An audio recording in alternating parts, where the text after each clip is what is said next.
The donkey of the day. Look at these donkeys. Bunch of jackasses. For the donkey of the day. That's pretty funny. Charlamagne the devil? Possibly. The Breakfast Club. Donkey of the day for Friday, February 17th is the celebrity-in-chief, Donald J. Trump. There is no one who has gotten Donkey of the day more than Donald Trump, yet this is only the second time that he's received it since he's been president. Because if I wanted to, I could find a reason to give President Agent Orange Donkey of the day every day, but I purposely choose not to. But yesterday, Donald J. decided to meet the press just to beat the press, okay? Some people are calling it a meltdown. Some people are calling it a cage match with the press. I just call it entertainment. All right. The reason you can't really be amused by Donald J. Trump is because he is the leader of the free world. But sometimes you have to laugh to keep from crying. And yesterday, Donald J. Trump provided plenty of jokes. Now, I'm going to play a few of my favorite bits from Donald J.'s latest stand-up special. Let's start with his claim that he had the biggest electoral college win since Ronald Reagan, and then he got called out for it.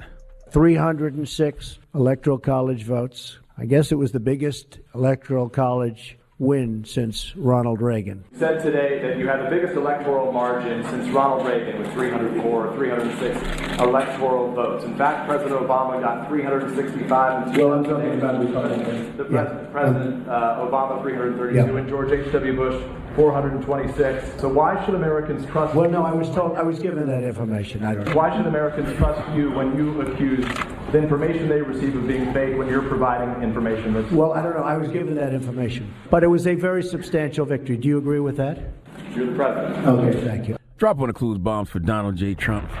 The most amusing part of that exchange wasn't the fact Trump had the information wrong. It's the fact that Trump didn't even try to act like he knew what he was talking about. Trump said somebody gave him the information. And I respect the honesty. Okay, you know why? We've always been told that presidents are puppets, but now we get to see the strings.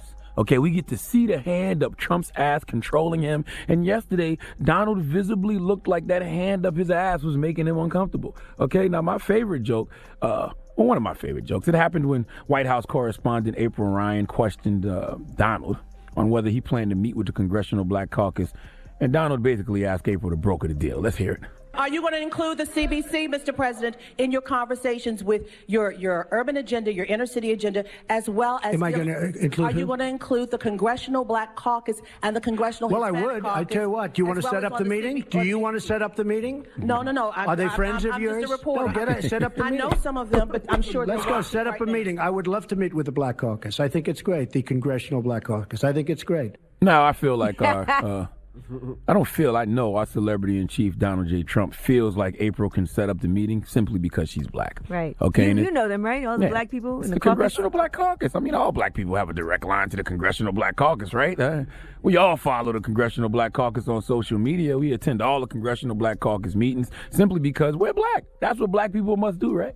That's like walking in a casino and thinking all black people are great at blackjack.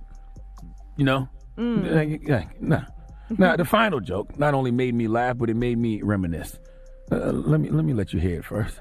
We're becoming a drug-infested nation. Drugs are becoming cheaper than candy bars. Play that one more time, because this really made me reminisce about a lot of different things. It made me think about one of my favorite TV shows. It made me think about high school. Let me hear it. We're becoming a drug-infested nation. Drugs are becoming cheaper than candy bars. Yum. Well, first off, my question is, if drugs are cheaper than candy bars, then why don't drug dealers just sell candy bars? Huh? That'd be more of a profit margin. You would clearly make more money selling candy bars. Like them kids on the train. That's all I'm saying. And people will say to you, why would I buy candy from a dealer when I can buy it from the store? Well, you clearly never had a candy lady in your hood, and you clearly never had that one kid who would come to school selling candy, not selling those chocolate bars from the PTA, but bringing his own candy to school, his own work, making a killing. As G just said, the people on the train right now selling candy bars all through New York, okay? Nice profit margin. Listen, man, some of y'all was either that kid selling candy bars in school or knew the kid selling candy bars in school. And if drugs are cheaper than candy bars nowadays, according to Trump, just sell candy bars. Right. Get your Riley Freeman on. See, that's why I like that moment, because it made me think about, you know, my man RJ, he used to sell candy bars in school, and it made me think about one of my favorite TV shows, The Boondocks. And I said, get your Riley Freeman on. Y'all never used to watch The Boondocks? Mm-hmm. Huh? Riley Freeman got the memo that drugs were cheaper than candy bars a few years ago, and he was slinging candy bars all through the hood. Y'all don't remember when Riley cursed out that old-ass dude because he tried to overthrow Riley's empire? you, the plane you flew in on, them shoes, those socks with the bell on it, your gay ass fairy accent, them cheap ass cigars, your yuck mouth teeth, your hairpiece, your chocolate, Guy Ritchie, Prince William, the Queen. This is America. My president is black and my Lambo is blue. Now get the out of my hotel room. And if I see you in the street, I'm slapping the shit out of you. Drop with a clues bomb for Riley Freeman, damn it. My goodness, play that uncensored. Riley, you got the memo that candy bars were cheaper than, drugs were cheaper than candy bars a long time ago, all right? And he's been making money off candy bars way before Trump ever mentioned that. Look, there's nothing I can say about Donald Trump that hasn't already been said. He's a liar. He's not fit to be president. But in a world where content is king, nobody wears the content crown like our celebrity-in-chief, Donald J. Trump. Please give him the biggest hee-haw, please. All right. The Breakfast Club.